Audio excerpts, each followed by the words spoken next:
الحمد لله نحمده ونستعينه ونستغفره ونؤمن به ونتوكل عليه ونعوذ بالله من شرور أنفسنا ومن سيئات أعمالنا من يهده الله فلا مضل له ومن يضلل فلا هادي له ونشهد أن لا إله إلا الله وحده لا شريك له ونشهد أن سيدنا ومولانا محمدا عبده ورسوله أما بعد فأعوذ بالله من الشيطان الرجيم بسم الله الرحمن الرحيم ومن يطع الله ورسوله يدخل جنات تجري من تحتها الأنهار خالدين فيها.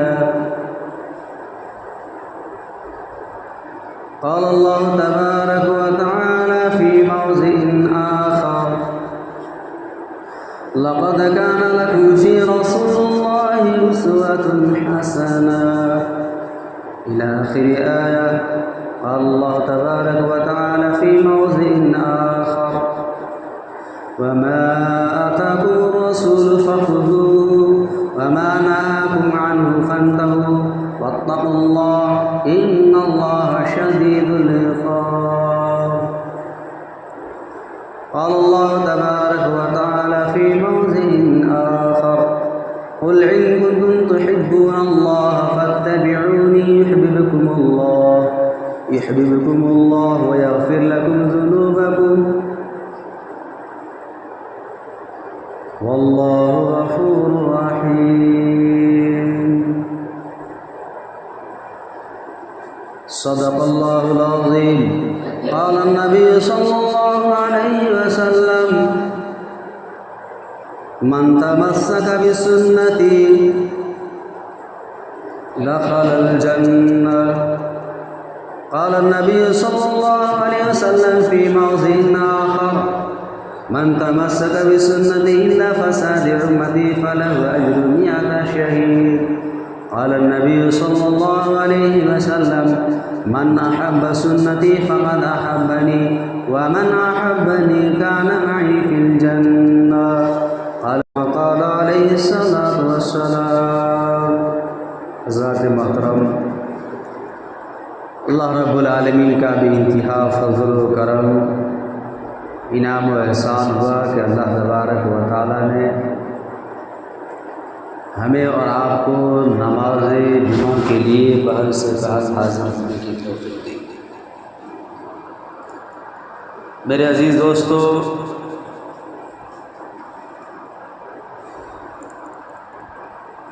میں نے آپ حضرات کے سامنے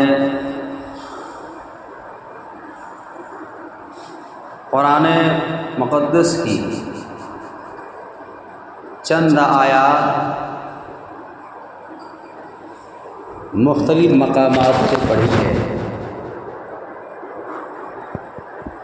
اور حدیث پاک بھی پڑھی ہے. بارگاہ رب العالمین سے دعا ہے کہ چند باتیں مجھے انہی کے ضمن میں صحیح کہنے کی اور ہم اور آپ کو اس پر عمل کرنے کی توفیق عطا فرمائے. آمین ثم آمین یا رب العالمین. میرے عزیز دوستو، آج میں ایک ایسی بات کی جانب اشارہ کیے دے رہا ہوں جو ہمارے عملی زندگی میں 24 گھنٹے کے ہر لمحات میں پیش آنے والی باتیں ہیں. صرف طریقہ اور نیت الگ ہو جانے کی وجہ سے ہم اس ثواب سے، اس انعامات سے محروم رہ رہے ہیں. کام ہر انسان وہ عمل کر رہا ہے، وہ کام کو انجام دے رہا ہے، ارادہ نہیں ہے، نیت نہیں ہے، جس کی بنیاد پر وہ انسان عمل کرنے کے باوجود بھی ثواب سے محروم ہو رہا ہے۔ اور وہ کیا ہے؟ وہ ہمارے اور آپ کے نبی آقا دو جہاں تاجر مدینہ محمد عربی صلی اللہ علیہ وسلم کی سیرت ہے۔ 24 گھنٹے کے معاملات میں، کھان میں، پان میں، سونے میں، اٹھنے میں، بیٹھنے میں، یہ ہر عمل انسان کر رہا ہے۔ کوئی انسان ایسا نہیں ہے جو سوتا نہ ہو، کوئی انسان ایسا نہیں ہے جو کھاتا نہیں ہو، کوئی انسان ایسا نہیں ہے جو کپڑے نہ پہنتا ہو۔ فرق اتنا ہے سارے اعمال کو انجام دے رہا ہے، لیکن نیت نہ کرنے کی وجہ سے وہ اس ثواب سے، جو ثواب اللہ رب العالمین، جو انعامات اللہ تبارک و تعالیٰ عطا فرماتا ہے، اس انعامات سے ہم اور آپ محروم رہ رہے ہیں۔ اور اس کا انعام اتنا بڑا ہے، اتنا بڑا ہے، اللہ رب العالمین قرآن مقدس میں ڈنکے کی چوٹ سے اعلان کر رہا ہے کہ اس کا کتنا بڑا انعام ہے۔ حضور پاک صلی اللہ علیہ وسلم کی سیرت کو اپنانے کا جو انعام ہے، وہ اللہ رب العالمین ڈنکے کی چوٹ سے قرآن میں اعلان فرماتا ہے۔ سورہ نساء آیت نمبر 13 اللہ رب العالمین ارشاد فرماتا ہے، وَمَن يُطِعِ اللَّهَ وَرَسُولَهُ يُدْخِلْهُ جَنَّاتٍ تَجْرِي مِن تَحْتِهَا الْأَنْهَارُ خَالِدِينَ فِيهَا وَذَلِكَ الْفَوْزُ الْعَظِيمُ۔ اللہ رب العالمین ارشاد فرماتے ہیں، جس نے اللہ کے روز کے رسول حضور پاک صلی اللہ علیہ وسلم کی اطاعت کی، فرما برداری کی، اللہ کے حکموں پر چلا، آقا دو جہاں تاجر مدینہ محمد عربی صلی اللہ علیہ وسلم کے طریقے پر چلا، اس کا انعام یدخلہ جنات تجری من تحتها الانہار، من تحتها الانہار خالدین فیہا۔ جو انسان اللہ کے، اس کے رسول کی باتوں کو مانتا ہے، اس کو جنت میں داخل فرمائے گا۔ یدخلہ جنات، ایسے جنت میں داخل فرمائیں گے، جنات تجری من تحتها الانہار، جس کے نیچے نہریں بہ رہی ہوں گے، چشمہ جاری ہوں گے، ایسے جنت میں اللہ رب العالمین داخلہ فرمائے گا۔ خالدین فیہا، جس میں وہ ہمیشہ ہمیشہ رہیں گے، کچھ دنوں کے لیے نہیں، وقت مقررہ کے لیے نہیں ہے کہ آپ 1 سال 2 سال مہینے 4 مہینے 10 سال 50 سال 60 سال نہیں، قرآن میں کہہ دیا خالدین فیہا، ہمیشہ ہمیشہ اس میں رہیں گے۔ وذالک الفوز العظیم، اور یہ سب سے بڑی کامیابی ہے، سب سے بڑی کامیابی یہی ہے۔ کسی عہدے میں کامیابی نہیں، کسی مقام مرتبے میں کامیابی نہیں، مال و دولت میں کامیابی نہیں، شہرت میں کامیابی نہیں، نام و نمود میں کامیابی نہیں۔ کامیابی تو یہ ہے، قرآن مقدس میں اللہ ارشاد فرماتا ہے، فَمَن زُحْزِحَ عَنِ النَّارِ وَأُدْخِلَ الْجَنَّةَ فَقَدْ فَازَ۔ دوسری جگہ اللہ ارشاد فرماتا ہے، کامیابی یہ کہ جہنم سے بچ کر کے جنت میں داخل ہو جانا، یہ کامیابی ہے۔ کیسے ہوگا؟ اللہ سے محبت کرنے والے کو اللہ تبارک و تعالیٰ نے حضور پاک صلی اللہ علیہ وسلم کو حکم دیا کہ آپ ان لوگوں کو بتلائیے جو مجھ سے محبت کرتے ہیں۔ اللہ فرماتا ہے جو مجھ سے محبت کرتے ہیں، وہ لوگ محبت کا دعویٰ کرتے ہیں کہ ہم اللہ سے محبت کرنے والے ہیں، انہیں بتلائیے میری یعنی اللہ کی محبت ہی کافی نہیں ہے۔ سورہ آل عمران آیت نمبر 31 اللہ رب العالمین ارشاد فرماتا ہے، قُلْ إِن كُنتُمْ تُحِبُّونَ اللَّهَ فَاتَّبِعُونِي يُحْبِبْكُمُ اللَّهُ يَغْفِرْ لَكُمْ ذُنُوبَكُمْ وَاللَّهُ غَفُورٌ رَحِيمٌ۔ اے میرے محبوب ان لوگوں سے کہہ دیجئے جو لوگ مجھ سے محبت کرنے کا دعویٰ کر رہے ہیں، ان سے کہہ دیجئے صرف اللہ سے محبت تم کر رہے ہو، اگر تم یہ چاہتے ہو کہ اللہ بھی تم سے محبت کرے، فَاتَّبِعُونِي، تو تم کہو کہ میری اتباع کرے، وہ حضور پاک صلی اللہ علیہ وسلم کی اتباع کرے۔ جب آپ حضور پاک صلی اللہ علیہ وسلم کی اتباع کریں گے اللہ تبارک یحببکم اللہ تبارک و تعالیٰ ان سے محبت کرے گا. یغفر لکم ذنوبکم اللہ تبارک و تعالیٰ جب اس بندے سے محبت کرے گا اس کی گناہوں کو معاف فرما دے گا. واللہ غفور الرحیم اور اللہ بڑا ہی غفور الرحیم ہے، معاف کرنے والا ہے. صرف اللہ کی محبت کافی نہیں، اللہ کے ساتھ اللہ کی اگر محبت چاہیے، اللہ کی رضا چاہیے، اس کی خوشی چاہیے، خوشنودی چاہیے، تو آقا دو جہاں تاجر مدینہ محمد عربی صلی اللہ علیہ وسلم کی سیرت کو اپنانا ہوگا. آپ صلی اللہ علیہ وسلم کی سیرت کو اپنانا پڑے گا. آئیے میں آپ کو بتاتا چلوں میرے پاک صلی اللہ علیہ وسلم کی سیرت. آقا دو جہاں تاجر مدینہ محمد عربی صلی اللہ علیہ وسلم مسجد نبی میں تشریف لے جا رہے ہیں نماز کے لیے. موزے کو اتارے، وضو فرمائے، وضو فرمانے کے بعد جیسے ہی آپ صلی اللہ علیہ وسلم موزے کو پہننے کے لیے ایک دائیں پاؤں مبارک میں آپ موزے کو پہنتے ہیں، اور جب بائیں پاؤں کو موزے پر ہاتھ لگاتے ہیں اتنے میں آسمان سے اڑتا ہوا ایک پرندہ آتا ہے اور اس موزے کو ہاتھ سے چھین کر کے ہوا میں لے کر کے اڑ جاتا ہے. ہوا میں لے جانے کے بعد وہ ہوا میں لے کر کے اڑ جاتا ہے، کچھ دور تک جاتا ہے اور پرندہ پھر موزے کو بھی چھوڑ دیتا ہے. یا قائد ہو جاتا تاجر مدینہ محمد عربی صلی اللہ علیہ وسلم ناراض ہو گئے. آپ صلی اللہ علیہ وسلم نے پرندوں کو حکم دیا کہ ان پرندوں کو میرے سامنے لایا جائے کہ انہوں نے میری اجازت کے بغیر اس نے میرے موزے کو کیوں ہوا میں لے کر کے اڑ گیا اور پھر کچھ دیر اوپر لے جانے کے بعد اس موزے کو چھوڑ دیا گیا. اللہ اللہ، پرندے کو آقا دو جہاں تاجر مدینہ محمد عربی صلی اللہ علیہ وسلم کے سامنے پیش کیا جاتا ہے. پرندے سے سوال ہوتا ہے، وہ پرندے جواب دیتے ہیں یا رسول اللہ صلی اللہ علیہ وسلم جب آپ وضو فرمانے کے لیے گئے تھے اور آپ کا موزہ یہاں پر رکھا ہوا تھا، ایک سانپ آیا اور آپ کے جراب میں داخل ہو گیا، آپ کے موزے میں گھس گیا، آپ اس کو دیکھ نہیں پائے. میں نے ایسا سوچا کہ کہیں ایسا نہ ہو کہ آپ کی توجہ ادھر نہ جائے اور اس سے آپ کو تکلیف پہنچ جائے یا رسول اللہ صلی اللہ علیہ وسلم، اس لیے میں موزے کو لے کر کے ہوا میں اڑ گیا. کچھ دور تک جانا ہی تھا کہ سانپ نیچے گر گیا، سانپ نیچے گرنا ہی تھا کہ میں نے موزے بھی اوپر سے چھوڑ دیا. یا رسول اللہ صلی اللہ علیہ وسلم، آقا دو جہاں تاجر مدینہ محمد عربی صلی اللہ علیہ وسلم نے ارشاد فرمایا، اس وقت سے حکم دیا اے ایمان والو، اے صحابہ سنو، جب بھی تم موزے کو پہنے تو اس کو جھاڑ کے پہنا کرو.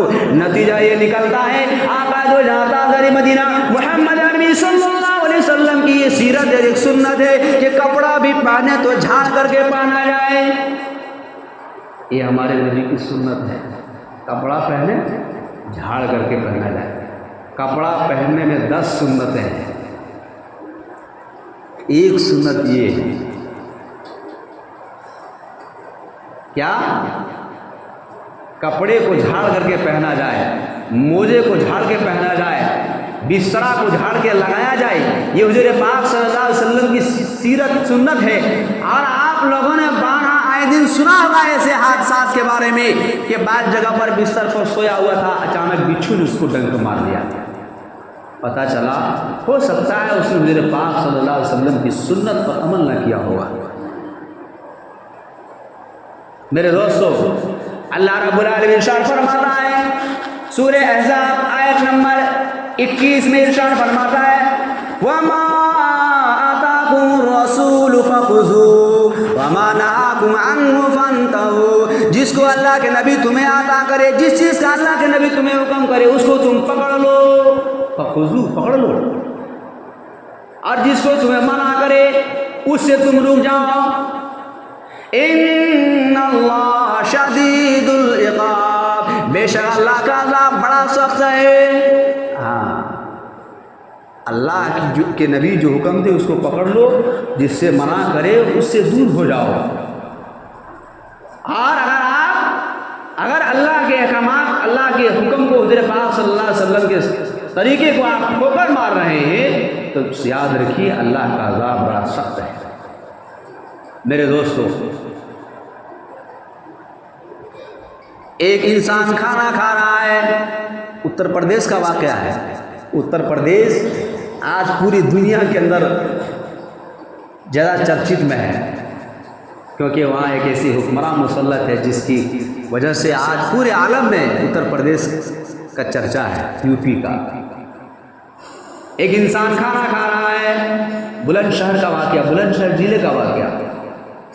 وہاں ڈھابا، ٹرک ڈرائیور آیا، ڈھابا میں کھانا کھایا، کھانا کھانے کے بعد وہ انسان مر گیا، ڈرائیور کا انتقال ہو گیا، شور گل ہوا، پرشاسن آ گئے، تفتیش کی گئی، چھان بین کیا گیا، یکے بعد دیگر اور لوگوں نے کھانا کھایا تھا، وہ لوگ تو صحیح سالم آخرا یہ انسان کیسے مر گیا؟ اسی ڈھابے کے اندر اور لوگوں نے کھانا کھایا اور یہ کیسے انتقال کر گیا؟ میرے دوستو، لکھا ہے کہ جب اس کو کھانا کو چیک کیا گیا سب ٹھیک نکلا تو اس کے جسم کو دیکھا گیا تو پتہ یہ چلا کہ جو ہتھیلی ہے وہ جب گاڑی کہیں رکی تھی تو انہوں نے ٹائر میں ہاتھ کو پھیرا تھا اور ٹائر میں ایک چھپکلی پس گئی تھی، آ گئی اور صرف چپک گئی اس پہ، اور اس کا خون اس کے یہ ہتھیلی میں انگوٹھے کے سامنے لگا ہوا تھا۔ جب انہوں نے کھانا کھایا تو ہاتھ صحیح سے نہیں دھوتا۔ اللہ کے نبی کی سنت طریقہ یہ کہ جب آپ کھانا کھائیں دونوں ہاتھ کو گٹوں کو دھویا جائے، دونوں ہاتھ کو دھونے کا حکم ہے، دھونے کے بعد پوچھنے کا حکم نہیں ہے، دونوں ہاتھ کو دھویا جائے۔ اور کھانا کھانے کے بارے میں 25 سنتیں ہیں، یہ میں ایک سنت بتاؤں، 25 سنتیں ہیں۔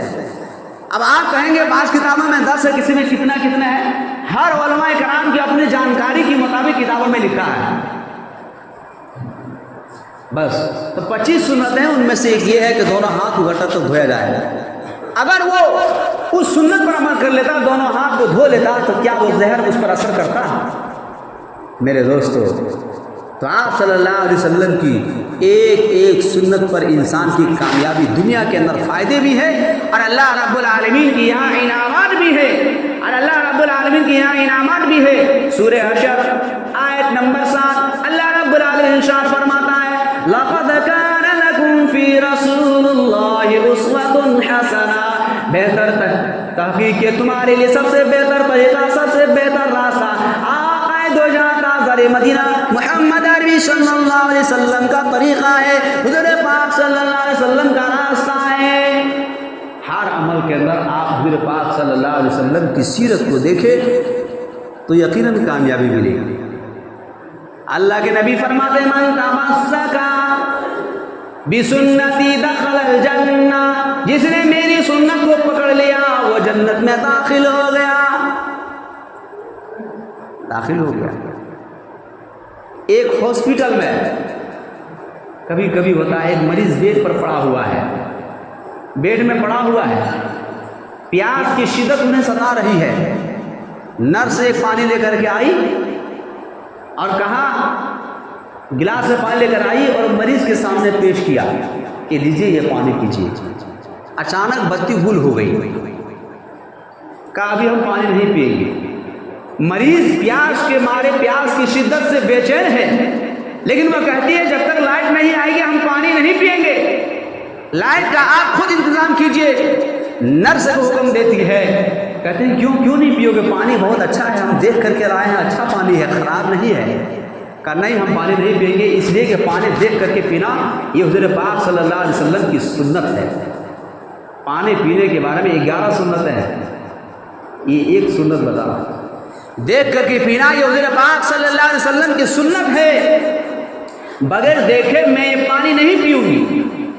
میرے دوستو، لکھا ہے کہ جب پانی لائٹ کو لایا گیا اور پانی کو دیکھا، گلاس میں لایا تھا، آپ جانتے ہیں ٹنکی کا پانی ہوگا یا کسی بڑھیا ہاسپٹل میں تو مخصوص مقامات کے ہی پانی پائے جاتے ہیں، ادھر ادھر کے تو ہوتے نہیں ہیں، لیکن دیکھا گیا جب گلاس کو دیکھا تو اس میں ایک بچھو کا بچہ پڑا ہوا تھا، بچھو کا بچہ پڑا ہوا تھا۔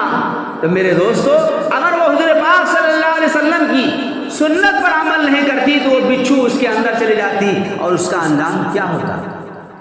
میرے دوستو، کہنے کا اصل مقصد یہ ہے، ایک بات دیگر یہ ہمارے روز کے معمولات ہے، اور اسی معمولات میں اگر ہم آقا تو جہاں تاجر مدینہ محمد عربی صلی اللہ علیہ وسلم کی سیرت کو دیکھیں تو ہم ثواب کے بھی حقدار، انعامات کے بھی حقدار، اور دنیاوی فائدے سے ہم دنیاوی فائدے بھی ہوں گے اور دنیاوی نقصانات سے بھی ہم محفوظ رہیں گے، اور اللہ رب العالمین اس کا ہمیں انعام عطا فرمائے گا۔ میرے دوستو، صحاب رسول یکے بعد دیگر تمام صحابہ کرام کے بعد دیگر صحاب رسول کے سیرت کو اٹھا کر دیکھیے۔ حضرت حذیفہ بن یمان رضی اللہ تعالیٰ عنہ مشہور صحابی، مشہور روایت ہے کہ جب وہ کسی کے یہاں کسی خاص مخصوص آدمی کے یہاں دعوت کھانے میں شرکت کی گئی، دعوت میں پہنچے، کھانا کھانے لگے، کھانے میں شریک ہو گئے، بڑے امیر اور عمرہ لوگ تشریف فرمائے۔ اسی بیچ میں ایک صحابی تو جس کا نام حضرت حذیفہ بن یمان رضی اللہ تعالیٰ عنہ ہے، وہ کھانا کھا رہے ہیں، ہاتھ سے ایک لقمہ گر گیا، زمین پر گر گیا، اٹھایا، اس کو صاف کیا اور کھانے کو کھا لیا۔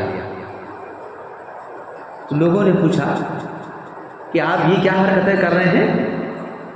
یہ اتنے امیر عمرہ کے بیچ آپ بیٹھے ہوئے ہیں اور آپ اس لقمے کو چھوڑ رہے ہیں، یعنی جو زمین پر گرے ہوئے لقمے کو اٹھا کر کے آپ کھا رہے ہیں۔ صحابہ رسول نے جواب دیا، کیا میں ان بیوقوفوں کی وجہ سے آقا دو جہاں تاجر مدینہ محمد عربی صلی اللہ علیہ وسلم کی سنت کو چھوڑ دوں؟ اس لیے کہ جو میرے پاس کھانا آیا ہوا ہے اس میں یکے بعد دیگر کھانا میں برکتیں ہیں، ہو سکتا ہے جو کھانا میرے ہاتھ سے گر گیا اسی میں اللہ رب العالمین کی خاص برکتیں موجود ہو، اور یہ حضور پاک صلی اللہ علیہ وسلم کی سنت ہے کہ اس کو صاف کر کے کھایا ہے۔ میرے دوستو، روز کے معاملات میں یہ سب آتے ہیں، یکے بعد دیگر انسان سو رہا ہے لیکن حضور پاک صلی اللہ علیہ وسلم کی سنت کے مطابق سوئے گا ثواب۔ کے بعد دیگر اگر آپ انسان چل رہا ہے کردار میں حضور پاک صلی اللہ علیہ وسلم کی سنت کے مطابق چل رہا ہے، حضور پاک صلی اللہ علیہ وسلم کی کھانے کے مطابق کھانا کھا رہا ہے، حضور پاک صلی اللہ علیہ وسلم کے اعمال کے مطابق اعمال یکے بعد دیگر ہر عمل کو انجام دے رہا ہے، تو یقیناً میرے دوستو اس اعمال کی بنیاد پر جو انسان کر رہا ہے یہ لوگ ایمان بھی رہ جائے گا۔ اور آج جو مسلمان ذلت و غار کی ذلت کے غار میں گرے جا رہے ہیں، ذلت و رسوائی جگہ جگہ پر مسلمانوں کے ساتھ ہو رہا ہے، اس کی وجہ یہی ہے کہ ہم نے حضور پاک صلی اللہ علیہ وسلم کی سیرت کو، اللہ کے حکم کو، نبی پاک صلی اللہ علیہ وسلم کے طریقے کو ہم نے چھوڑ رکھا ہے۔ اللہ کے نبی ارشاد فرماتے ہیں، ایسے حالات میں من تمسک بسنتی ان فساد امتی فلو اجر 100 شہید۔ ایسے عالم میں اگر کوئی انسان ایک میری سنت کو زندہ کرے گا، ایک سنت کو زندہ کرے گا، جس وقت لوگ سنتوں کا جنازہ نکالا جا رہا ہو، سنتوں کی طرف توجہ نہ دی جا رہی ہو، ایسے عالم میں اگر ایک ایمان والا میری ایک سنت کو زندہ کرے گا، اس کو 100 شہیدوں کے برابر ثواب ملے گا، 100 شہیدوں کے برابر ثواب ملے گا۔ میرے دوستو، اس سنت کے اوپر بہت ساری باتیں ہیں، مکمل ہونے والی نہیں ہے، اتنی ساری باتیں ہیں کہ کوئی انسان مکمل نہیں کر سکتا۔ خندہ پیشانی کے ساتھ ملنا یہ حضور پاک صلی اللہ علیہ وسلم کی سنت ہے۔ بات اس پر ہونی چاہیے تھی لیکن بات خندہ پیشانی کے اوپر۔ خندہ پیشانی آتے ہیں عاجزی اور انکساری کے ساتھ ایک دوسرے مسلمان بھائی سے ملاقات کو، یہ حضور پاک صلی اللہ علیہ وسلم کی سنت ہے۔ اور